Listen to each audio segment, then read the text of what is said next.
GS score, GS score, GS score, GS score, GS score, GS score, GS score, GS score, GS score, GS score, GS score है, GS score, GS score, GS score, GS score, GS score, GS score. GS score.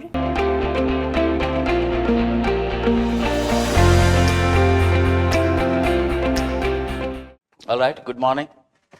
All right, let's begin the class. In terms of the 2 or 3 sessions which you have kept, is basically to enrich you how to approach sociology. And when you read something, either any unit or subunit in your syllabus, how to look at that from where the questions have come out so that you will be more concerned of the PYQs. But in the last class, when I was breaking the syllabus, I told that we will not be looking only at the questions which have come out in the previous years.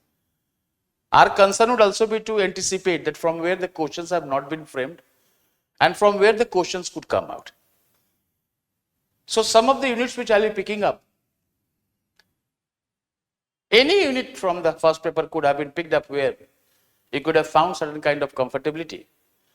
But unless and until you understand from where sociology, the discipline, emerged, you would not be able to understand the perspectives and the sociological interpretation that you need to understand that one. So today, in a very brief, we'll be talking about the first unit from where you will be getting the certain group of the subject, you'll be getting certain kind of directions what the sociology, the discipline with this emergence will take. So now let's talk about the first paper and we talk about the unit. Most of the students who are sitting over there in terms of the online mode, I don't know whether you have a syllabus or not. The people sitting here in offline mode, they have their syllabus with them. So we'll be picking up the first unit that is called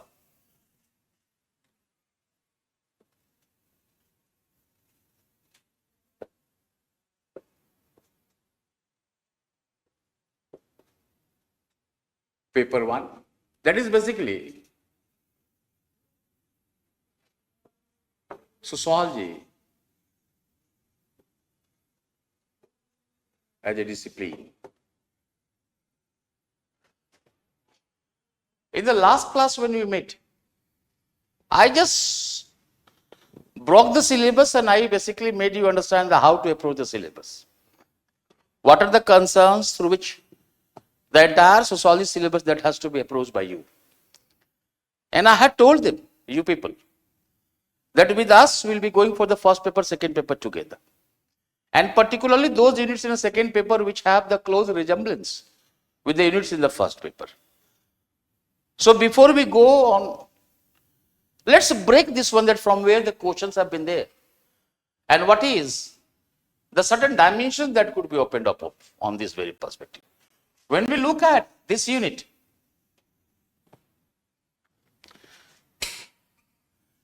the very first unit that begins and the first subunit that begins is the modernity and social changes in Europe.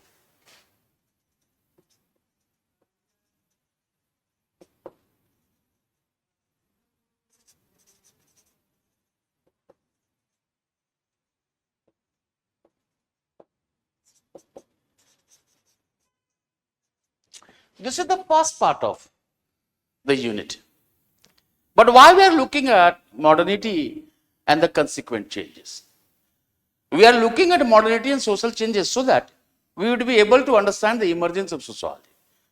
So if I now say that your focus should be modernity in Europe, and when I say Europe, we are basically referring to Western Europe. So modernity in Western Europe, consequent changes and emergence of sociology.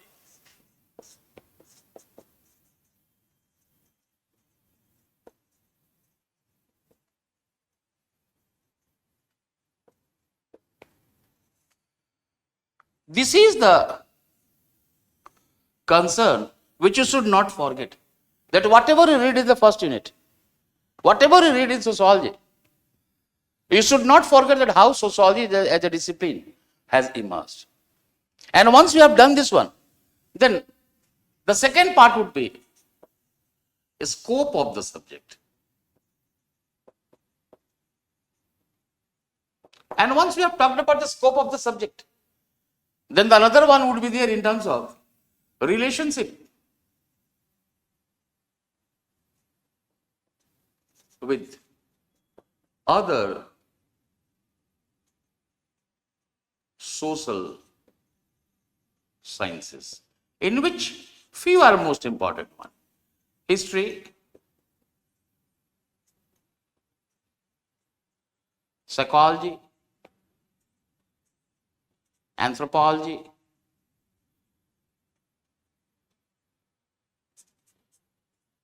economics, and political science. We'll find the questions from there. And the last one that we'll be talking about from where the questions have been asked, that is called common sense and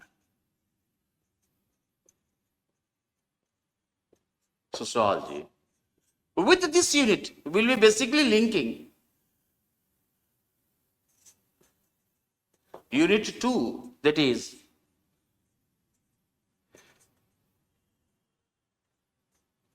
sociology as a science. All right. Okay. When we talk about the nature of questions, then the questions are from here. Questions are from here. And a question is also from here. Almost everywhere. You find about some question from here. This is PYQ, previous year questions. It will be from there. So in this very perspective, this is the overall dimensions which you have opened up in the first paper to understand that what sociology is all about. And that's why once again I am repeating what I had said last class. That most of the books which will be coming across, that has been written according to the need disposition of the university syllabus. Do not waste your time. Simply focus on from where in the book, where the modernity in Europe that begins. And thus, in the last class I said that you be inquisitive when the subject is new. What, how, such kind of questions should be raised by you. So here, let's pick up this, the first one, in terms of written.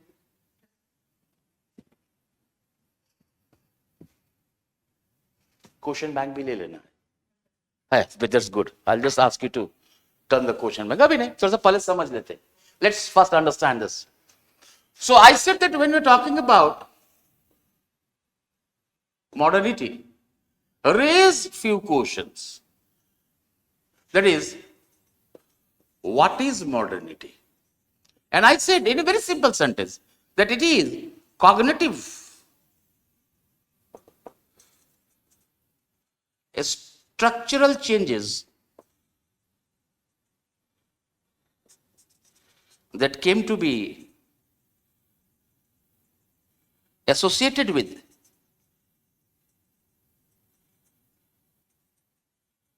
urban,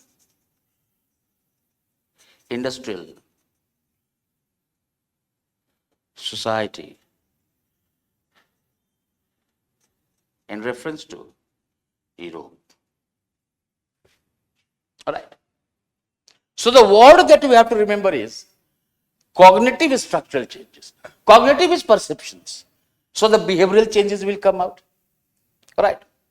The cultural changes will be the outcomes. And when you say structural changes which could be viewed, either the nature would be social, cultural, political, economic, that could be viewed in terms of this. And then how to view modernity? This has been a debate. How to view modernity? Three perspectives are there. One is basically philosophical dimension. Second one is basically socio psychological dimension. And third one is called empirical dimension. In a philosophical dimensions, we are basically talking about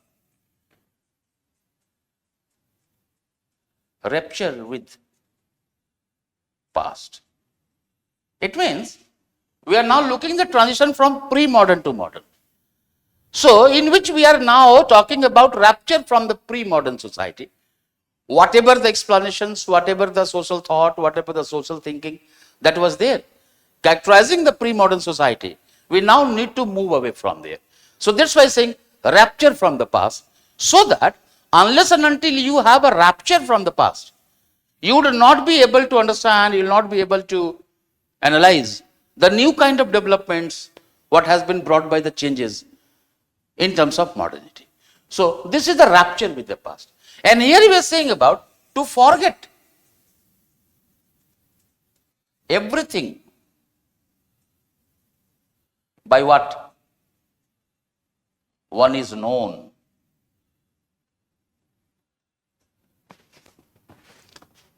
To forget everything by what one is known. It means now it is leading to certain kind of crisis, right? Some dislocation, some skepticism is also emerging out in terms of modernity as it is witnessing a change. And when you say empirical dimensions, so we are basically looking at the changes in terms of social, cultural, economic, and political dimensions. Whatever the changes that could be observed, whatever the changes the modernity has brought. And in this very perspective, when you say what, how to view modernity, then you basically talk about what are the components of modernity. Alright? So when we are talking about the components of modernity in Western Europe, we are first concerned with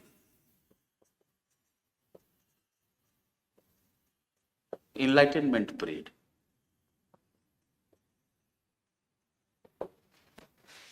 Alright? Enlightenment is a critical reaction against tradition and authority. Only this much you remember. It is also called age of reasoning. Reason becomes the prime concern. So once the reason becomes the prime concern, so the theological, the explanations based on religion would be challenged, would be critically evaluated. So the transition is taking place from religion to reason. The new kind of thought process is required. And then Industrial Revolution. You remember one sentence. You do not have to go in terms of the historical explanation. Alright? Sociologically, when we are looking at Industrial Revolution, then you need to remember the perspective of individualism. Because all those people, the capitalists who invested money, they were from outside the government. Alright? So in this way, the individualism would be the most important one. So here, you need to talk about the perspective of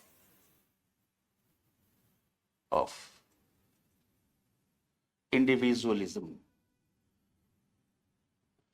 Alright? Once you talk about the Industrial Revolution, the third important component would be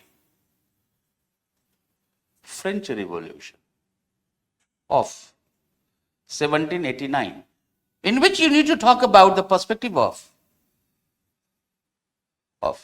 collectivism. All right? Then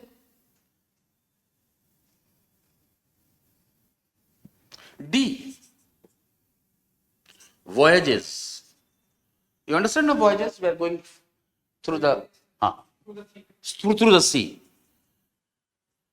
New inventions, discoveries. All right? And then contact of West with East. Correct? These are the certain components. So the questions would be from three. Enlightenment and its impact on the emergence of sociology. All right. French Revolution and emergence of sociology. Invariably, they have asked you the question, that is French Revolution or sociology as a byproduct of French Revolution. So, from the first three components, almost 80% questions of the first paper could be done. Sometimes there is a twist in the question. And twist is basically when you are not conceptually clear. In the sense they will asking you, what has been the intellectual contribution to the development of sociology? So when you talk about enlightenment, you talk about French Revolution, you talk about Industrial Revolution, some scholars will come out, their opinions becoming the more important. You do not have to quote them. All right? You need to have the just essence of their quotations to be written in your own sentences. So that way intellectual development will be coming out. So I said that when we are looking at, So when I am looking at, I just said that have a passing reference.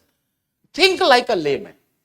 So if I said, last class I said, what you need to talk about is timeline. Right? In the timeline, I said first one, thinking seems to be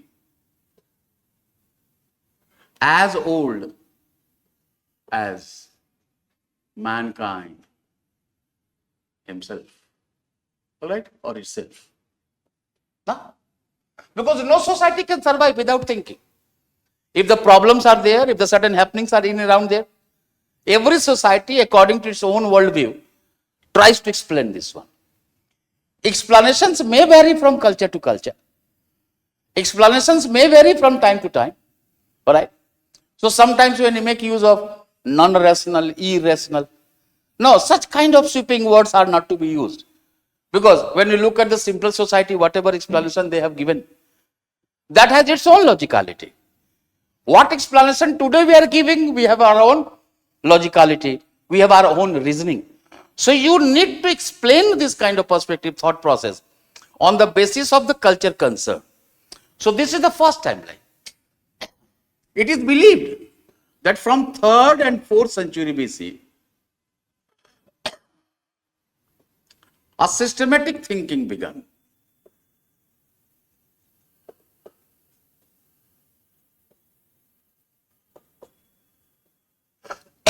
In which the work of Plato and Aristotle were the most important.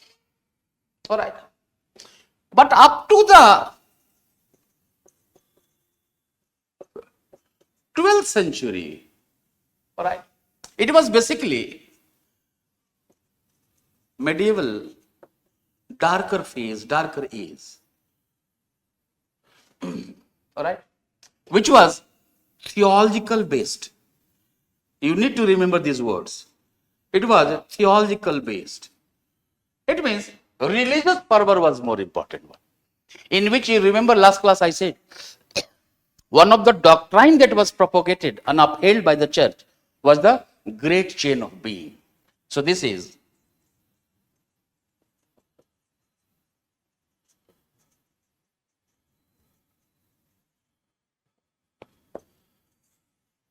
isn't it? And what to say? Great chain of being is a doctrine which provides hierarchical gradation to animate and inanimate object, that is living and non-living objects. But from the 13th century onwards, tentative changes started taking place, in which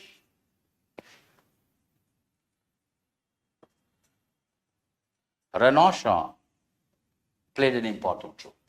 It is an intellectual upheaval. All right. Then development of modern science.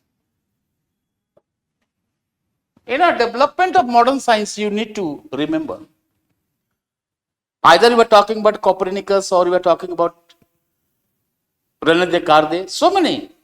Even if you talk about Leonardo da Vinci, you find about how they said that reason is the only sole criterion through which explanation has to be based. Alright? When Immanuel Kant comes out in Enlightenment, he says that every human being has a certain reasoning faculty. So we need basically to focus on that reasoning faculty. So this and the sixth one you talk about,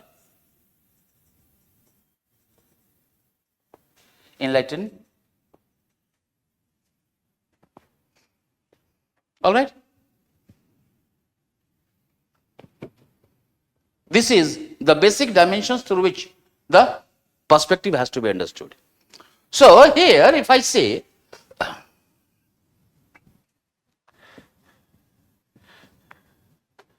that sociology is a social product and intellectual development.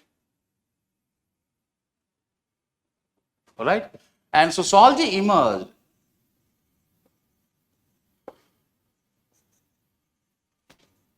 as a part and a response to modernity. And also, sociology also emerged to address the dislocations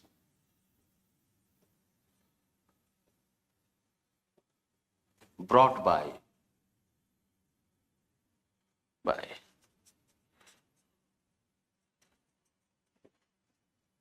modernity. Done it? And once you have done it, then look at the changes. It means you are now concerned with the transition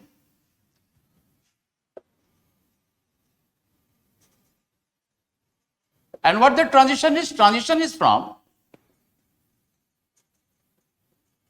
pre-modern to modern. So, how would you characterize pre-modern society? Agrarian. B. Feudal in nature. Alright? Monarchy. Kingdoms were there.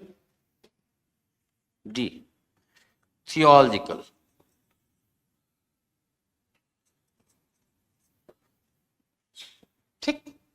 And what changes modernity has brought? From agrarian to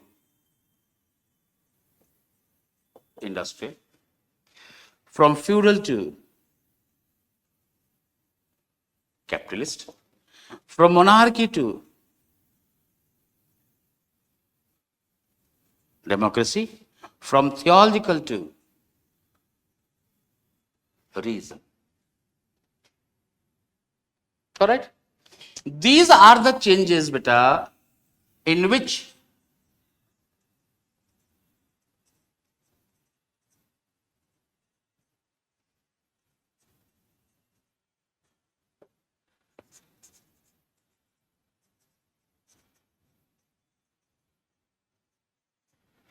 emergence of sociology as a discipline has to be analyzed. All right, there? We'll write down few lines so that you'd be able to understand it. Sociology, which is new,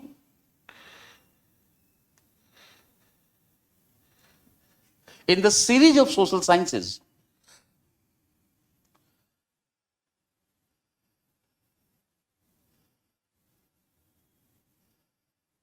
right since its inception, RIGST, right since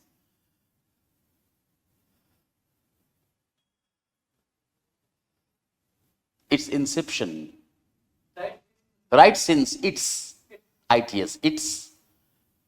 inception, tried to study society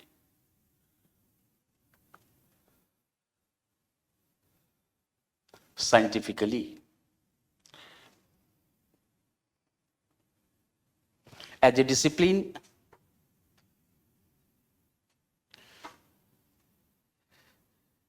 It emerged in 1838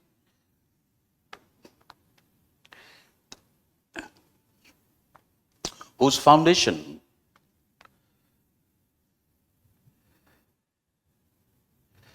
was laid down by the French scholar Auguste Comte,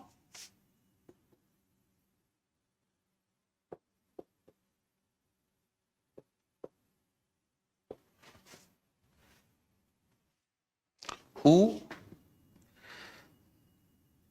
on the basis of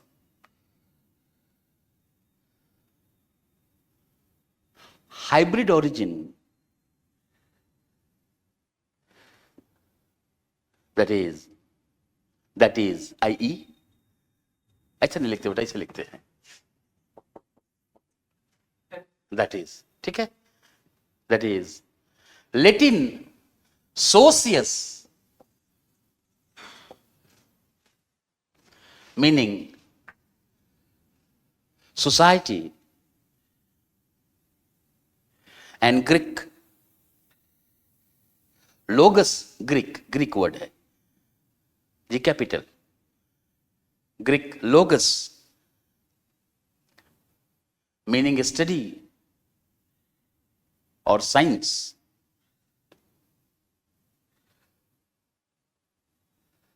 and thus etymologically means origin. So मैं लिख देता हूं, thus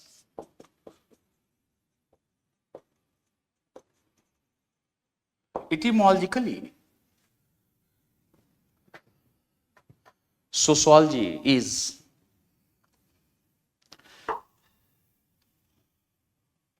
science of society.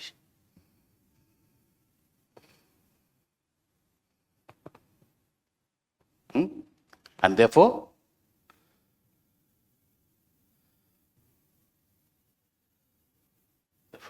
right since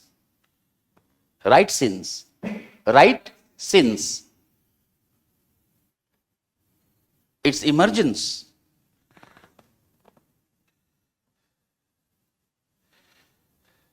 sociology tries to study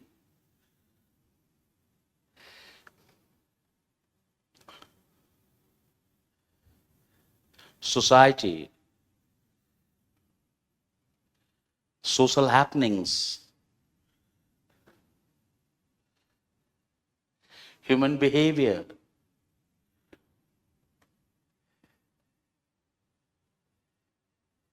in a scientific manner.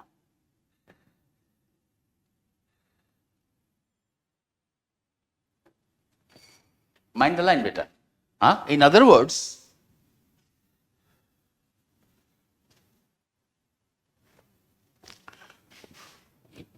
the systematic analysis of society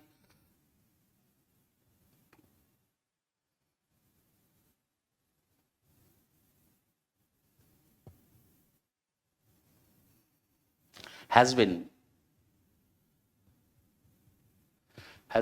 at the core of sociology throughout its journey. It is also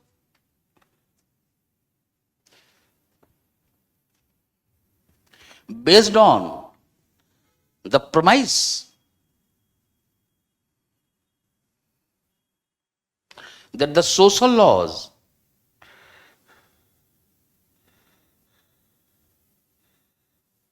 akin means similar, AKIN, akin to natural laws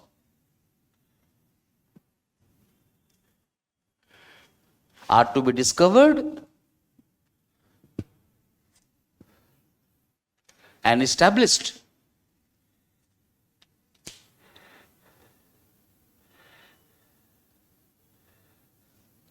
to understand society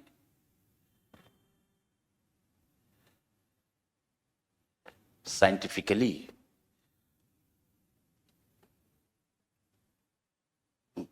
paragraph change करना. Sociology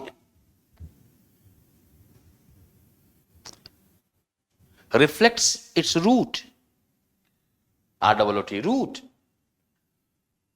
in historical happening,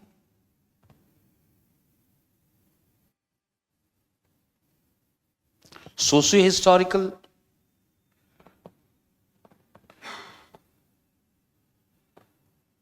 conditions of Europe,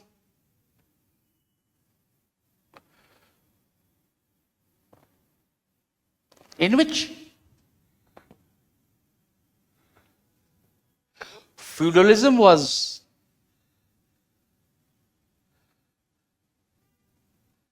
replaced, or being कर देना, feudalism was being replaced,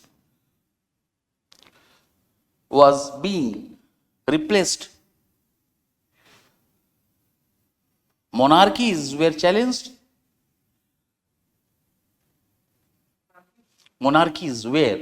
challenged,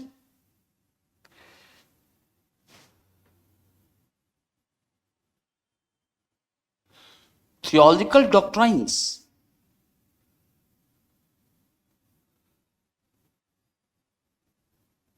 were critically introspected,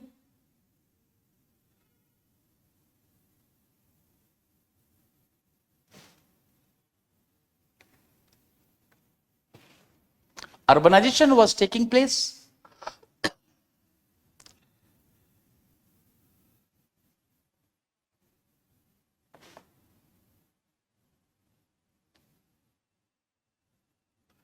industries were being set up,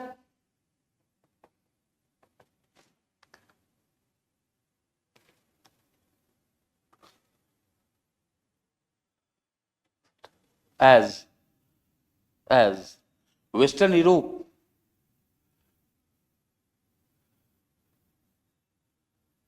witnessed a transition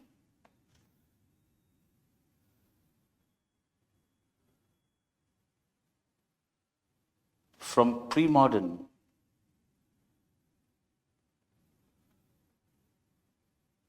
to modern. Modernity in Europe, उसी में continue. Modernity in Europe, quantitative, qualitative changes in social, cultural, economic, political, and even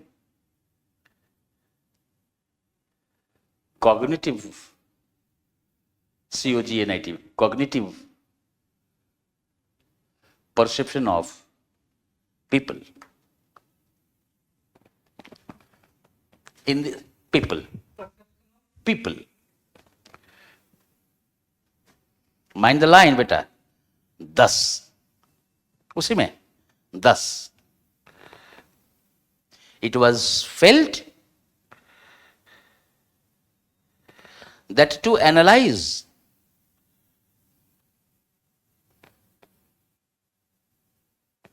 and understand these changes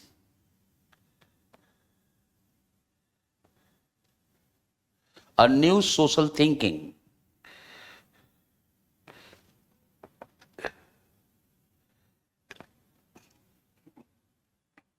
a new discipline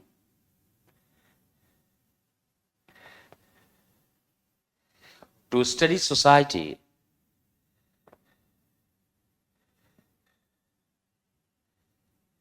is required.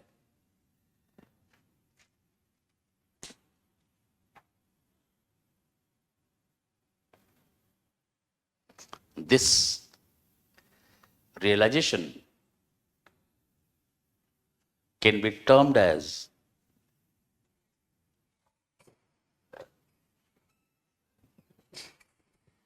anticipating phase or period of sociology.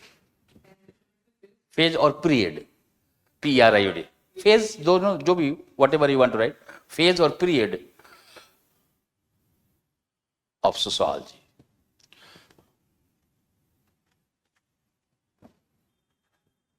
Okay. Now I hope that a sequence is made. All right. And from here, what you need to do? From here, you need to make the same diagram. Modernity, what is modernity?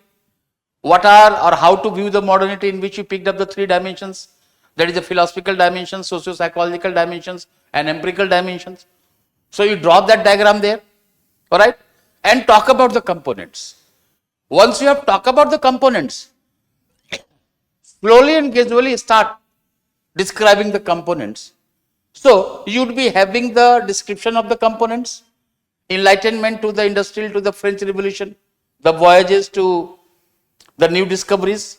All right, give some lines and try to substantiate with a certain kind of views, so that almost every question of the paper 1, unit 1, that could be done. Can you turn the pages now? Question bank, just look at the question bank. Unit 1. Get your questions now. I hope you will be getting the confidence now that you will be able to solve it. Hey, Abhi, what you are missing? You are missing the concrete conceptual dimensions to be put on your answers. So modernity as a byproduct of, or sociology as a byproduct of modernity. How modernity sets up the foundation of sociology. How enlightenment provided an impetus to the development of sociology. How French or Industrial Revolution provided a background to the emergence of sociology. Such kind of questions are coming out. So these questions could be understood because now the sequence is known to you. You now know what the changes are there. So once you define what modernity is, then you also talk about that how modernity has also brought certain kind of problems. It is not so that modernity brought only the progressivism. All right. So when we are looking at the transition from pre-modern to modern, not merely that the progressive dimensions have emerged out. Certain new changes, challenges before the society also emerged out due to the transformation of Europe from pre-modern to modern. How sociology as a discipline would try to address such kind of challenges brought by the transformations of modernity, that has to be understood. That's why I said that you need to remember 3 lines. Do not forget 3 lines of mind. First, that sociology emerged as a part and response to modernity. This is the number 1. Number 2, sociology emerged to address the dislocations brought by modernity. You have written that one. And third one, right since the inception, right since the emergence of sociology, it is based on the premise that as the natural scientists are discovering the natural laws, so is the responsibility and the duties of the sociologist to discover the social laws akin to, similar to the natural laws, so to understand society scientifically. And if you are able to discover the social laws, so you would not only be able to scientifically study society, but you would also be able to provide solutions to most of the problems of the modern times. It means some sort of applied sociology is found. When you say applied sociology, it means the application of sociological knowledge to solve the problems of the society. And in this dimension, these are the changes taking place. Feudalism is going, monarchies are being challenged, all right? Theological doctrines are critically introspected. When you say theological doctrines are critically introspected, it is always easier to write that feudalism replaced by capitalism, all right? Agrarian society replaced by industrial society. But when you talk about that, how the theological, the explanations based on religion upheld and propagated by church were critically introspected. Then if you have gone through a bit of history, you might have come across this line. That church tried to stop such kind of perspective. All the beliefs which were there, that earth is stationary, the sun rotates, all right. Now, when with the works of Copernicus and other things started coming out, they were in complete contrast to the ideology what the church has propagated. Church has also propagated that on such and such year the world was created. God is the supreme creator. Man is the creation. Everything was explained by the theological, the religious doctrine. All right. Once the search of the social laws similar to the natural laws started emerging out. Mind my line. The very idea of God was subjected to the law of nature. That when you talk about God, is the God there? So certain kind of critical writings will emerge out. That what you are saying, that God is the creator, man is the creation. Alright? Contrast to this, the ideas will be emerging out, challenging this, that no, man is the creator, God is the creation. Getting me? So in this way, you will be finding about the development of the certain parallel ideologies, scientific ideologies, which are challenging the theological, the religious ideology, which has been upheld, all right, and which has been supported by the church. However, it will also lead to the certain kind of religious reformation in church. All right, Protestantism will emerge out. All right, Martin Luther in Germany, that monk will come out. Somewhere he will be very critical to the Catholicism. So certain kind of now, not only the scientists are challenging the theological doctrines, the certain new religious reformers are also emerging out, who are providing the different way of vocation, different way of duty, vocations, work, culture. And in this very perspective, the religious reformation will also be taking place. Some changes in the prophecies, some changes in the ideologies of church will also be coming out. But it is also true that when the earlier the new kind of natural scientist works started emerging out, when the scientists started developing their natural laws, challenging the theological perspectives, they were either asked to take back or they were prosecuted. Some of their works were put in the forbidden index of church. ये word याद रखना है. Forbidden index of church. All right. And now in this very perspective, the newer kind of happenings are coming out. It reminds me one of the sentence of a French lady when the Darwin's work came out. All right. Origin of Species. One of the French ladies said, descendant from an apes. My goodness, my goodness, my goodness. Darwin might have descended from an apes, I have not. It means now when we are talking about, when he is looking at the evolutionary sequence through the natural selection and adaptation, Darwin's theories are being challenged. And up to the very early 19th century, you have the certain cases in America where the certain teachers have been punished for teaching this evolutionary theory of Darwin. When you look at when you go deep into this, you'll be finding about this one. So these were the certain kind of medieval thinking which have gripped the thinking of mankind, which has gripped the thought of mankind, in which once again I'm saying the great chain of being doctrine is the most important one. Whosoever will try to go against that one, the things will be in a very difficult position. In this light, what I said, that up to the 12th century, problem is not there. It is a medieval darker age in which the theological explanation seems to be the most important one. Whatever the religious doctrine is being propagated, that is being upheld, that is being talked about. But particularly from the beginning of the 13th century, 14th century, we are finding about the tentative changes taking place, in which Renaissance is an intellectual upheaval. Starting from Italy, humanistic perspective was talked about in terms of art, culture, everywhere. the new kind of social thinking started emerging out. To be followed by the development of natural science in 15th and 16th century. So once in the 16th century, either you were talking about Da Vinci, talk about René Descartes, you talk about Copernicus, all right? Later on, you talk about Newton. They all are somewhere trying to provide the newer kind of analysis, just opposite of that of theological, religious doctrine. However, you also need to talk about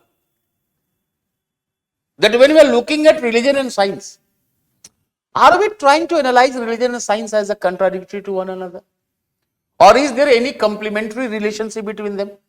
So, once they asked you the question of Einstein's, all right, that religion without science is a lame, science without religion is a blind, such kind of perspective will come out. And I don't know whether you are aware of this fact or not. Newton was a devout Protestant. All right. I quote one line of Newton. Newton says that I do not find any contradictory relation between science and religion. There is a complementarity between these two. And why this complementarity? Because what science has taught us? Science has made us understand the most sublime creature of God, that is man. All right. So I do not find any contradiction between science and religion. Can you go to the unit 8? First paper, unit 8. Look at the word religion and science. This unit there. Is there any unit religion and science?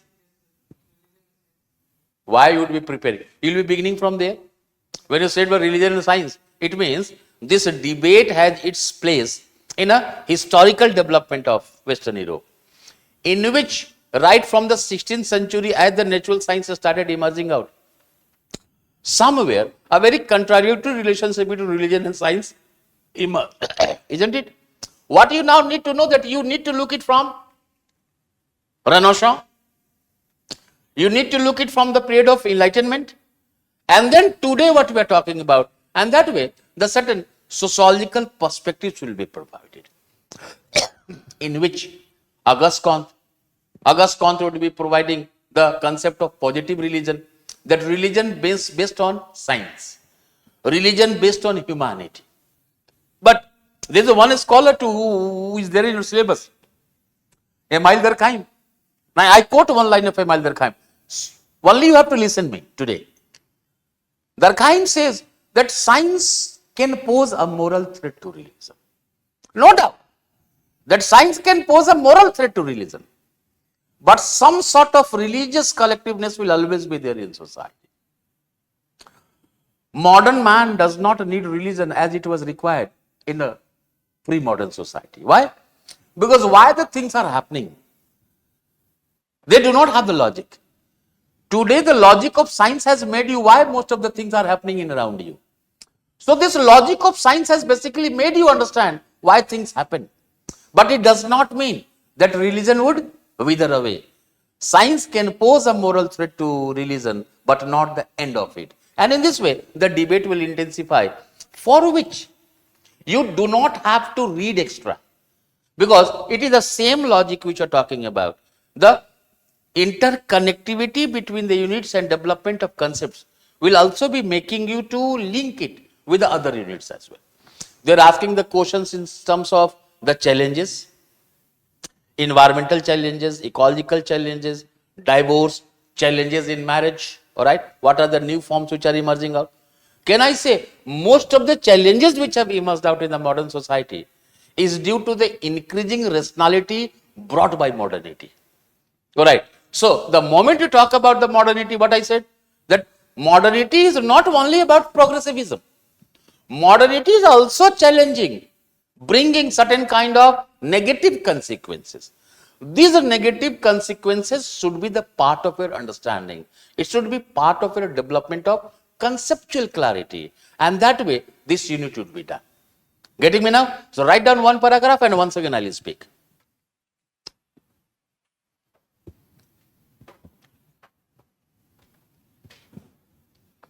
When we look at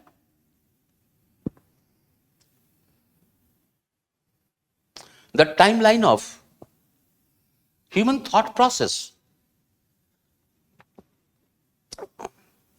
1 minute here. Let me say that yesterday when I had talked about the breakup of the syllabus in detail, then I had told them that we will be talking about a very brief kind of things on the paper 1. We will be writing down some of the lines so that when you go out, at least you will be finding out that what is the direction on which you have to think upon. It will be saving you time. It will also be making you develop the concepts. And it will provide you that not to deviate here and there. It is always required in part of you to read what is required, not those things which are unnecessarily. So, these 2 or 3 paragraphs which we will be writing today will basically be making you to think in the direction which you need to keep in your mind while developing your conceptual clarity, while developing that how sociology discipline that emerged out. Clear, right? So, when we look at the timeline of human thought process, it can be said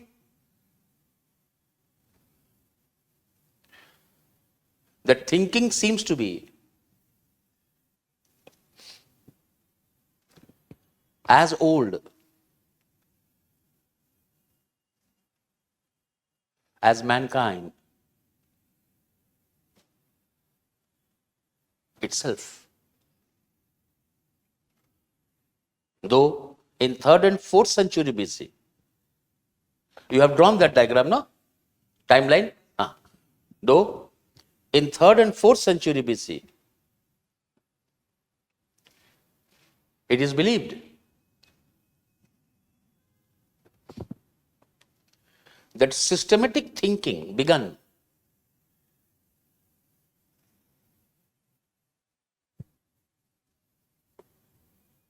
in which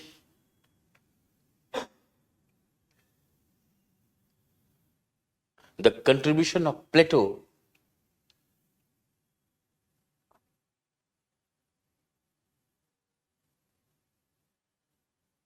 and Aristotle are very significant.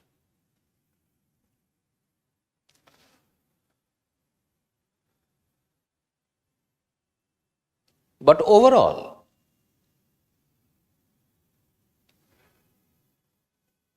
up to the 12th century,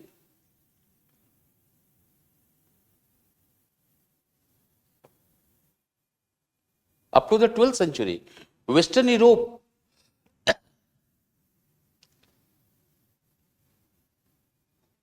reflected a darker medieval period in which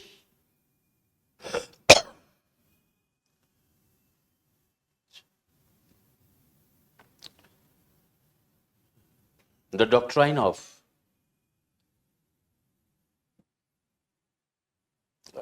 take it in inverted comma, doctrine of the great chain of being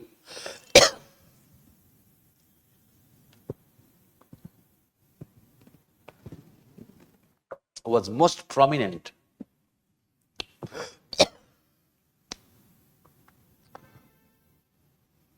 Upheld, comma deke, upheld and propagated by church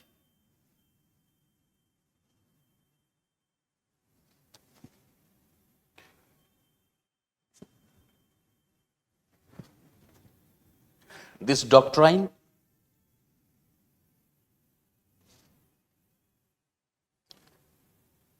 provided the hierarchical gradation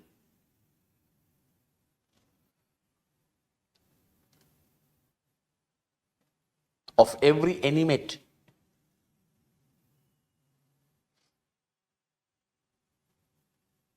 and inanimate object, in which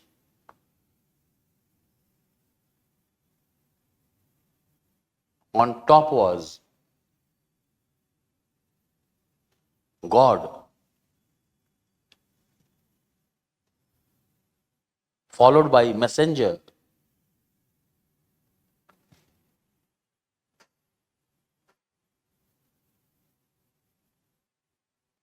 then by man. And at the bottom of it was rock.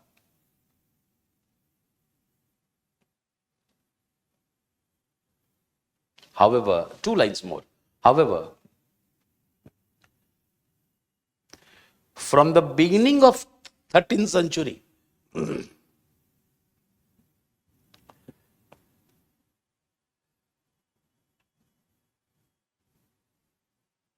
tentative changes began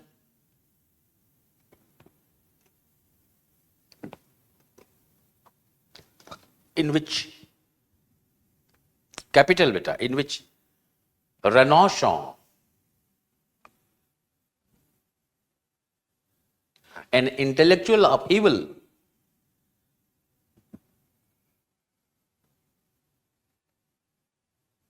initiated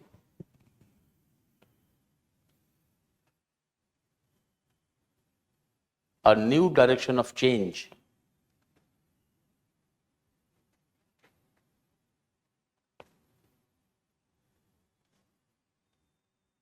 and progress.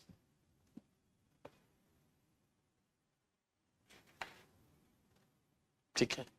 I'll just take 2 minutes, I'll come back. Now let me speak on the some other aspects. And in a very brief, I said your focus should be more on from the period of enlightenment. But when you're talking about here, we have left that how the tentative changes that have started coming at, and that tentative changes have brought certain kind of new direction of change and progress in the thought process of Western Europe, in which the period of Renaissance seems to be the most significant one. Literally, Renaissance means rebirth. When we're talking about the rebirth, so we are basically talking about the rebirth in terms of the intellectual thinking. Now, this is the period where the tentative changes moving away from the medieval grip of church, theology, religion that has started taking place. And it percolated not only to the thought process, but in terms of art, cultures, different facets of society, a new kind of thinking started emerging out. And in this very process, a direction has been set by the period of Renaissance. But when the direction has been set by the period of Renaissance, it also made certain people, now particularly the natural scientists, those who had the certain inclination toward the scientific discoveries, to look at the natural phenomena from the different perspective, moving away from the theological, moving away from the religious dimension as well. And thus I said that in the timeline, apart from the theological perspective, you basically need to look at the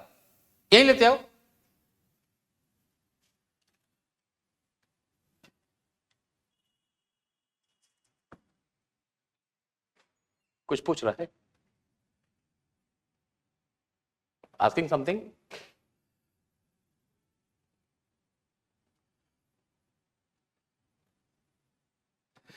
If there is any chat, those who are there, please let me know so that I can answer your queries.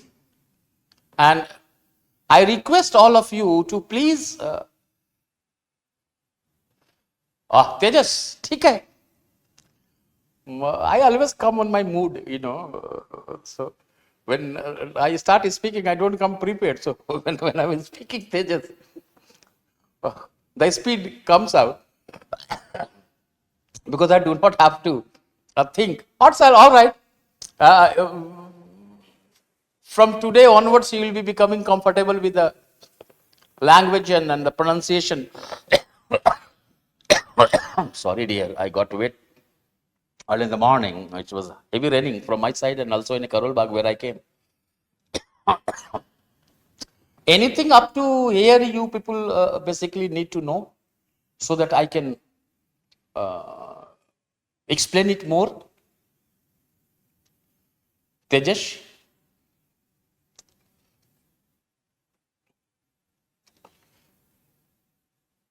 it fine now? Can I?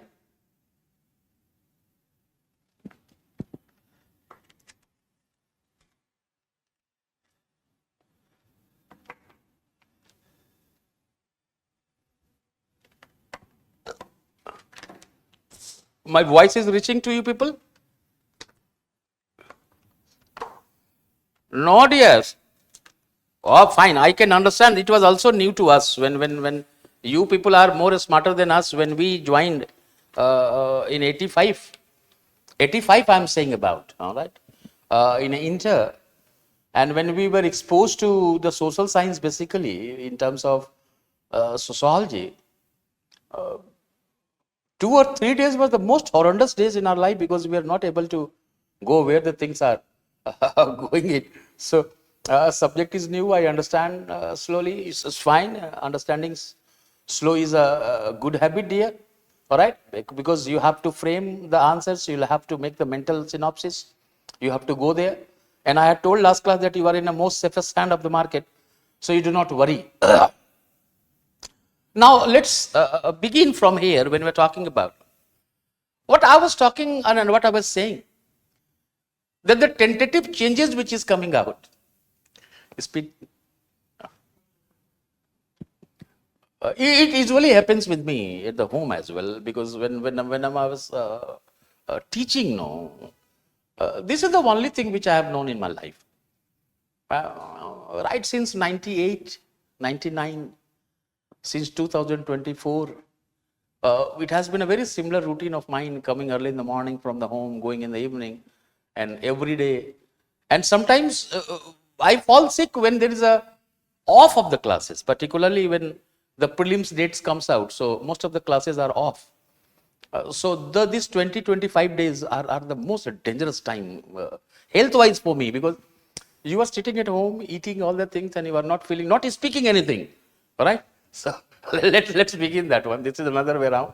I am used to that one. No. Now I'd say that tentative changes is now coming from the Renaissance period. Renaissance, once again I am saying Renaissance is literally means rebirth. Now in this rebirth are the new kind of change and progress that is emerging out. It was the same time, dear, where feudalism was challenged. All right. Feudalism has come from the word fief. Fief means to pay fees. All right.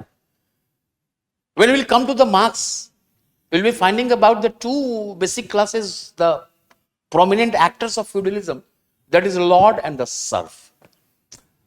SERF.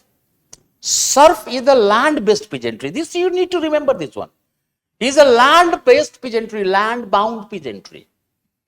So, what we are talking about today in terms of this one, you cannot force. I mean, today when you look at the farmers, so anyone who has a piece of land, agricultural land, and if he has paid the taxes and revenue to the government, he cannot be forced to cultivate.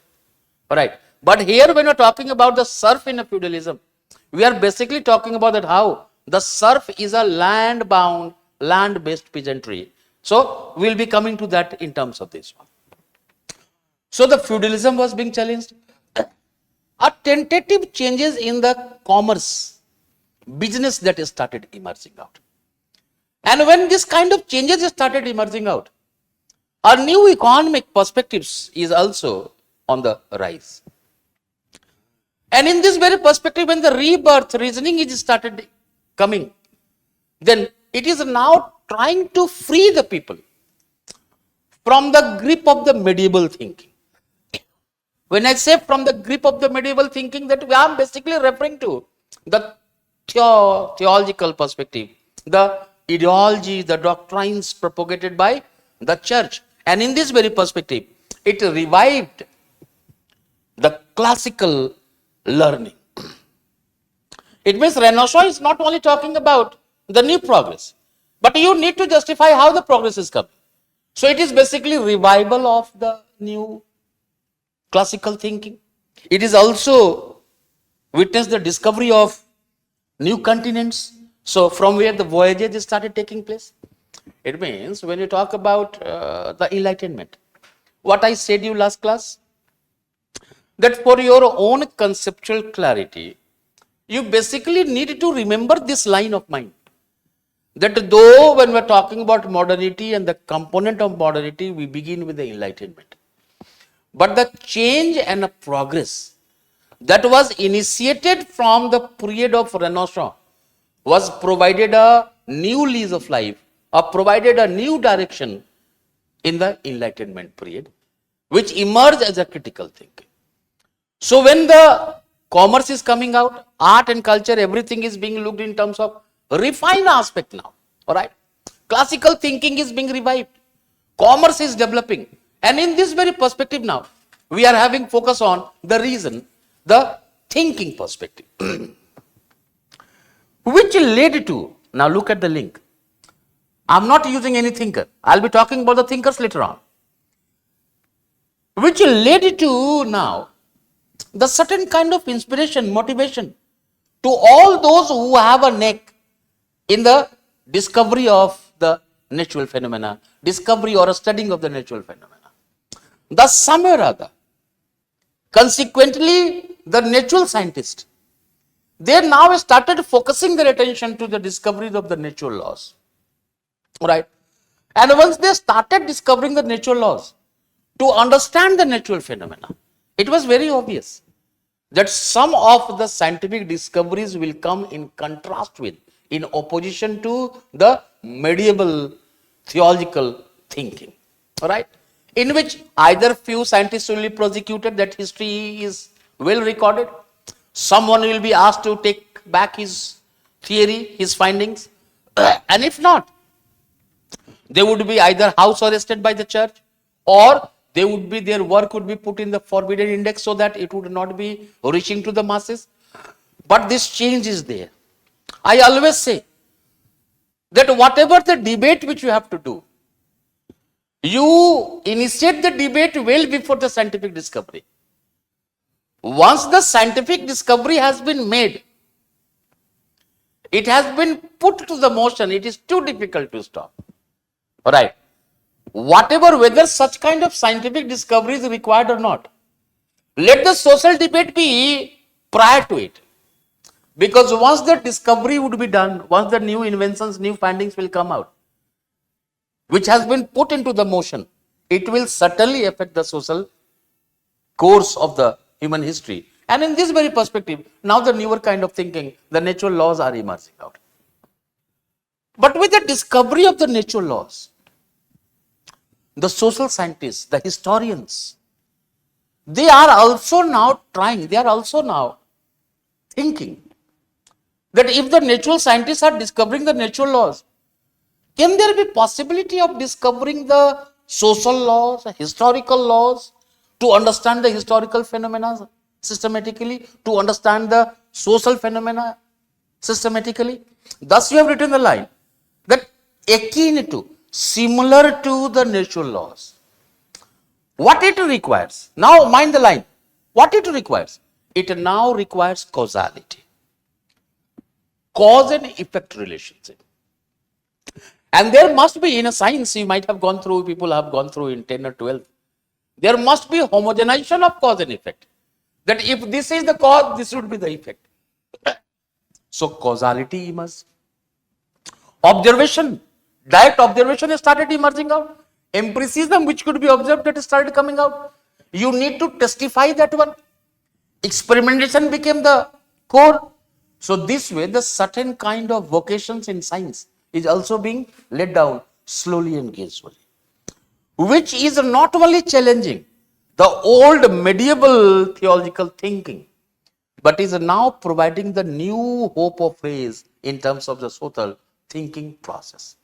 And thus, right from the, I quoted, if you look at Leonardo da Vinci, Mona Lisa, for which you know it, or if you talk about the René Descartes, they are the people who are saying that only the reason is the unbreakable law of nature. Right. Everything based on the certain kind of conjecture, anything something based on assumption, they could be breakable. All right. If the new discoveries comes out, that could be broken. Reason is the only unbreakable law. All right. So what you will be doing, that when the regular classes will begin, I'll put you to add some scholars. So the way you people are writing, This is not the way to make notes. Half page or some quarter of the page is to be left out. So that when you will be adding something, you will be reading something, you will be making the point-wise notes. All right? And don't believe in making a notes at home. It is your writing, you can read it, no? So leave some space. This much space in your copy has to be written, left, and then you write it. All right? Now, Enlightenment period in the 17th and 18th century started emerging out. So look at the timeline. 13th, 14th century Renaissance, 16th century development of natural science, 17th and 18th century Enlightenment came out. All right? And once the Enlightenment came out, what I said, one of the greatest scholar of Enlightenment is Immanuel Kant. All right? Immanuel Kant is now, I would use one word last class, that is called sapre autere. Have the courage to think. Every human being, whosoever are there in society, they have their own rational thinking, isn't it? You have the God, if you are a man, you have a capacity to think. You have a capability to think. Why that capability of thinking is being ruined or being subjugated, suppressed by some other authority? Thus, it will basically be making you to move away from the orthodox thinking. All right? It would be having critical reaction to the tradition. All right? And it would also be leading to, mind the line, it would also be having a critical reaction to the authority. Enlightenment or the ideas of enlightenment not only changed the very thinking process of the Western Europe in that time, but it basically made Europe to move from the pre-modern to the modern kind of phase. And in this very perspective, the thought process that started emerging out, scientific temper, reason, age of reason. So enlightenment is age of reason. Reason became the prime concern. The scientific temperament was emphasized, and thus enlightenment also affected the French Revolution. If anyone is looking at in a French Revolution, let me give you 2 lines so that I'll come back once again. Whenever you will be reading the French Revolution, you will be finding one line that French Revolution is an intellectual revolution. All right? The cart is ready. Cart is ready.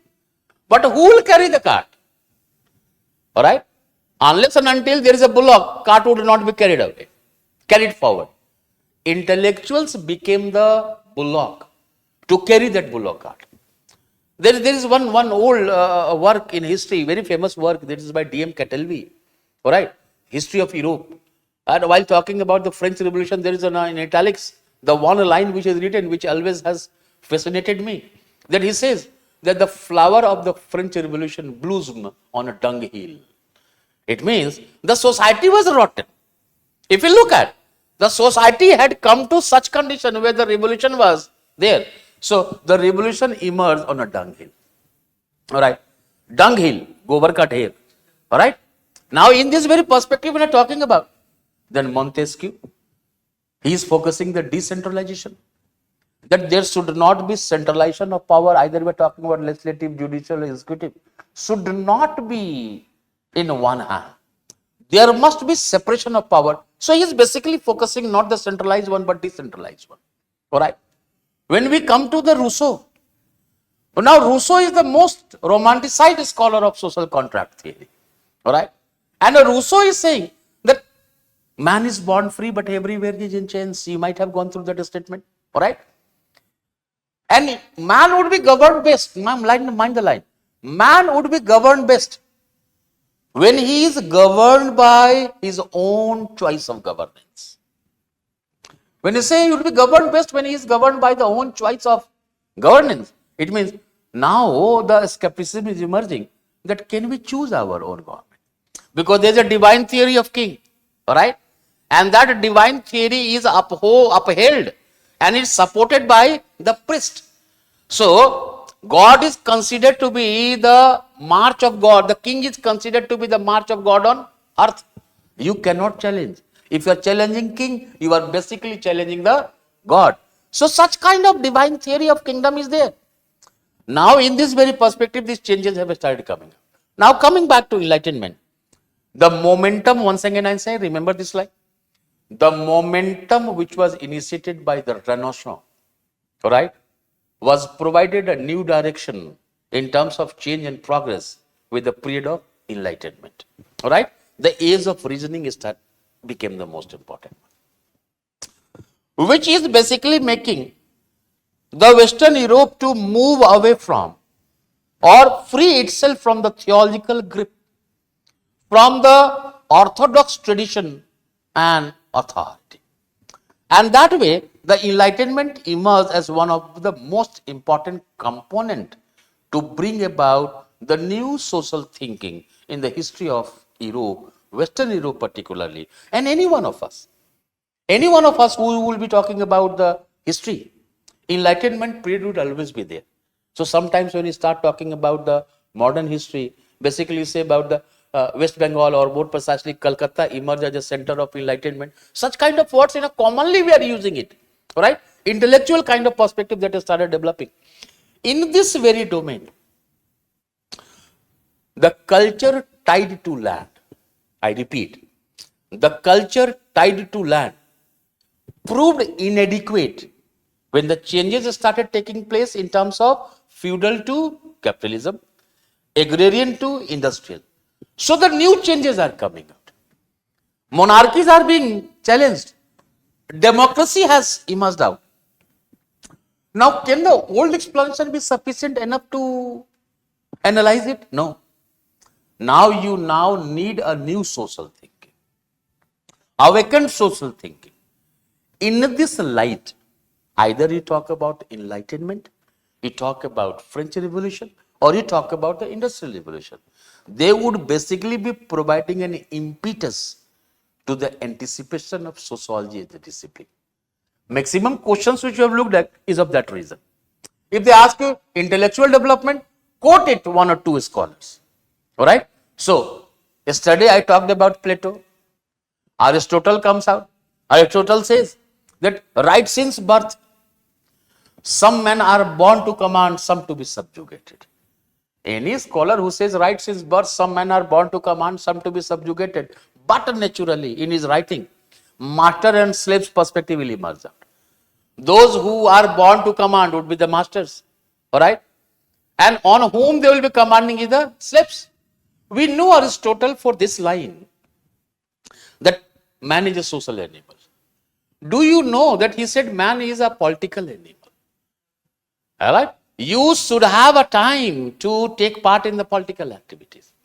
How it will become possible? The slaves will free the free man, so that there will be concept of free man. So once the work is done by the slave, the free man will be free to take part in the political activities.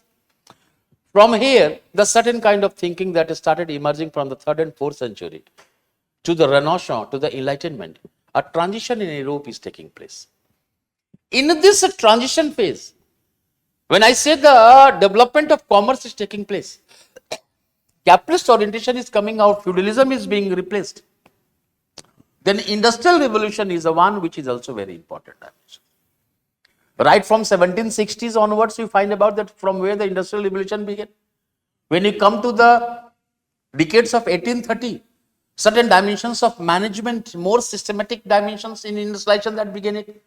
But from 1760s, when the Britain started witnessing the industrialization, most of the people who had invested money, they were not investing money from the government perspective. Government had. They invested money outside the government. All right. So anyone who would be investing money, look at the simple logic. Look at the simple economy. Suppose if I am the one who is investing money for the certain kind of industries, what would I want? Profit, fine. I would want less intervention from government. All right. Free enterprising would be. All right. It means all these people who had invested the money, the land on which earlier the cultivation was being done. Am I able to make myself clear? Now these lands have been procured on which the factories have emerged out.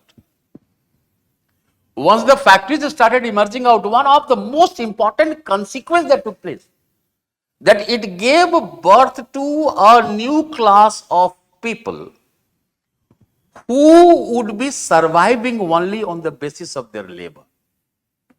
Propertyless, so working class will emerge out. All right, and industrialization would also be reflecting a perspective of migration, journey of migration, because most of the people from the rural areas in search of the new jobs. All right, so when you go through the migration push and pull factors we talked about, exhaustion of the resources over there, and plaza culture of the urban centers, the more opportunities. So most of the people will start coming from the rural to the urban areas. How to house them? All right, how to provide them the basic necessities? All right, such kind of problematic dimensions will also be emerging out. Am I able to make myself clear? So it means when you're talking about enlightenment, remember one word. The one very critical thinking will come out, that enlightenment somehow or other basically focused on the perfectibility of mankind, that man is perfect. Now the idea will coming out, is man really perfect? When you're saying about the perfectibility of mankind, so some people will start challenging. If I could quote one of the sociologists, Jetlin says anyone who is talking about that how sociology emerged due to the enlightenment, they also need to focus on the anti-enlightenment current. The thought process which emerged criticizing the enlightenment process, it is also very crucial in the development of sociology, because this will be basically providing the analytical kind of framework. Clear, मेरी बात? Now, when the industrial revolution emerged out, certainly quality of life for people emerged. New job opportunities started emerging out. Trade and commerce, new financial institutions, banking, different kind of growth started taking place. Transportation became systematic. Roads and others that started emerging out. These were all the very positive outcomes. But exploitation of workers also started emerging out. Now, the two classes of people who would be there in the factory, one who has invested money, so that is the capitalist. Now look at what capitalist wants. Capitalist wants profit. All right? But he himself is not working. Am I able to make myself clear here? His profit would be created by the working class. And working class is getting the wages. This working class will become the central point of analysis in Karl Marxian perspective. And once the Karl Marx will emerge out, he would basically be going against the Adam Smith perspective. Adam Smith perspective is laissez-faire. That laissez-faire means non-interventionist. That the government should not intervene in the process of market. All right? Market is capable enough. What simple I am trying to make you understand. The market is capable enough to take control of the prices and the wages. All right? So, non-interventionist perspectives comes up. Opposite of this, you will be finding about the very idea of socialism emerging from Karl Marx's perspective. He will be talking about the class struggle, and that way the Marxian perspective will be coming out. This same industrial revolution would not only be giving growth to the factories, but it would also be making the human history to move towards the path of capitalism. In search of the new market, colonialism will begin. First, Europe will be integrated through colonial perspective. And once the entire Europe has been integrated, then these will be looking, the nations will be looking for the new market, new raw materials outside the Europe, in which Latin America, Africa, South Asian countries, they will become the new hubs of the new colonies. So can this linkage be there? And in this very perspective, the contemporary dimensions could also be talked about. All right? Changes are there. Slums will develop out. So these challenges. So we now need a science of society which can solve the problems of mankind in a more systematic manner. Isn't it? Once again, I am saying there, when we talk about the impact of enlightenment, industrial revolution, French revolution, please ensure that your writing is not only talking about the positives. your answer should also be talking about the certain kind of negative consequences in which the need of a new science of society will be emerging out. And that need of new science of society would be sociology, which ultimately in 1838 emerged as a discipline whose foundation would be laid down by the French scholar Auguste Comte. So Auguste Comte is always considered to be father of sociology. All right. And from there, when we come to the thinkers, we'll be finding about the certain debates. So from tomorrow, we'll continue it, and I'll add few scholars over there, so that not only your development, but I'll also be picking up a scope and relationship, so that tentatively you would be able to understand that one. So when the regular classes begins, things will become much more easier. I'll also be supplying you, and I had said that WhatsApp group will be made, or all those people who are enrolled, this WhatsApp group would be there. There, some of the writings, 2 or 3 pages would be uploaded to you. I'll send you the WhatsApp so that you can read, and when you come to the class, things will be talked about this one. So we are meeting tomorrow. All right? Thank you. Thank you, dear. Not now, beta. Tejas, not now. All right. I hope that you have written. I'll supply all the things, and if this is very new, then go through the NCERT. Some pages I'll supply from once the class begins, or to all the enrolled students. I supply all the things which are to be read, because most of the time when we have a very thicky book or a voluminous books, it sometimes gives you that this much. No, in the entire book, only few units would be there, few chapters would be there, or from the chapters only the few pages would be important which you have to read. So we'll be talking about only that one, and that I'll supply to you. Don't worry. All right. Thank you. Nothing, dear. It will be saying, because it is very new. This is the first day which we are talking about. So the Tejas, this is the first day where we're talking about. From tomorrow, you will become more comfortable. And this is what I said. If you remember last class which you were there, I said this is the one unit which is more historical than sociological. All right. And pure sociology, you'll have to give a call, Abhirami, to the office. From there, this notes would be there. And if you have not been able to write, then I'll ask of the offline students whatever they have written. They can send me the WhatsApp so that I can send back to you. But that would be there when the regular classes begin. All right. And Tejas, 2 days would be difficult, because once it is gone, then we'll be beginning with a certain topics. Because anyone who is talking about sociology and opting sociology as an optional, he's basically talking about a sociology is all about family, marriage, kinship.